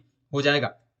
आगे चलते तो क्वेश्चन में 49 की तरफ। 49 का दोस्तों कि the Mauryan empire did not survive for the long after the death of Ashoka. बिल्कुल सही बात है। जैसे ही अशोक की मृत्यु होती है भाई साहब, तो जो मौर्य काल है वो धीरे धीरे क्या होता है, पतन होना उसका शुरू हो जाता है। कारण ये है दोस्तों कि यहाँ पर अशोक के बाद कोई एक ऐसा अच्छा उत्तराधिकारी देखने को नहीं मिलता है जिसने कि मौर्य काल को क्या किया हो, अच्छा खासा उसने क्या किया हो कि अच्छा खासा उसने काम किया हो। और रीजन क्या दिया गया कि it was due to the influence of Vedic reason religion, मतलब कि वैदिक रिलीजन के प्रभाव में आने के कारण ही मौर्यन एम्पायर अशोक की मृत्यु के पश्चात नहीं चल पाया। तो ये तो ठीक है कि अशोक की मृत्यु के पश्चात मौर्यन एम्पायर लंबे समय तक नहीं चला, लेकिन जो ये कारण दिया गया है वैदिक रिलीजन के इन्फ्लुएंस का, ये क्या है, गलत है। इस वजह से दोस्तों ऑप्शन नंबर जो इसका बी है वो क्या हो जाएगा, सही हो जाएगा। वेयर जो ए है अससन सही है, आर क्या है, गलत है। आगे चलते दोस्तों अगले प्रश्न की तरफ। आपके आज के अंतिम प्रश्न है दोस्तों इस प्रश्न के, इस आपके क्वेश्चन पेपर के। क्वेश्चन नंबर 46 में क्या है दोस्तों कि southern Neolithic culture is डोमिनेटली postal, मतलब दोस्तों जो आपकी दक्षिण की नवपाषाणी संस्कृति है उसमें पशुपालन की प्रधानता थी। तो क्या यह सही है? नहीं, ऐसा बात नहीं है। अब देखिए, हाँ, bill 1 minute.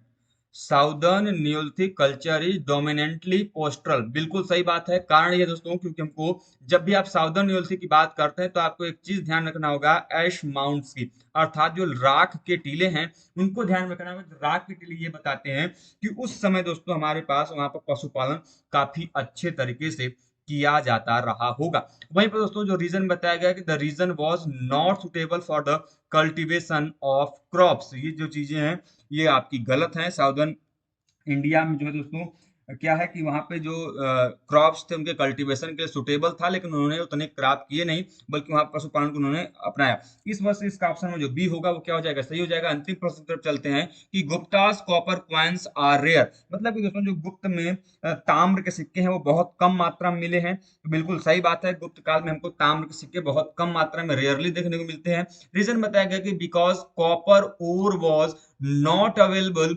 Evidently in their kingdom, मतलब कि दोस्तों आपके जो गुप्त काल हैं तो उनके साम्राज्य में जो ताम्र अयस्क की मात्रा है वो प्रचुर मात्रा में वहां पर देखने को नहीं मिलती है, जो कि दोस्तों आपका फैक्ट भी आपका सही है। इस वजह से दोस्तों ऑप्शन नंबर जो इसका सी हो जाएगा वो क्या हो जाएगा, सही हो जाएगा। दोस्तों हम लोगों ने इस प्रकार से 2011 के दोस्तों जो आपके जून के प्रश्न थे दोस्तों हम लोगों ने उसको डिस्कस किया। उम्मीद करते हैं दोस्तों कि आपको ये वीडियो पसंद आई होगी। वीडियो पसंद आए दोस्तों तो वीडियो को लाइक करें, चैनल पर नए दोस्तों चैनल को सब्सक्राइब करें, साथ ही दोस्तों बेल आइकन को प्रेस करें, जिससे कि दोस्तों आपके पास वीडियोस की लेटेस्ट नोटिफिकेशन सबसे पहले आप तक पहुंचती रहे। दोस्तों ऐसे ही वीडियो के साथ मिलते हैं नेक्स्ट वीडियो में, तब तक दोस्तों स्वस्थ रहें, मस्त रहें। जय हिंद, जय भारत, हर हर महादेव।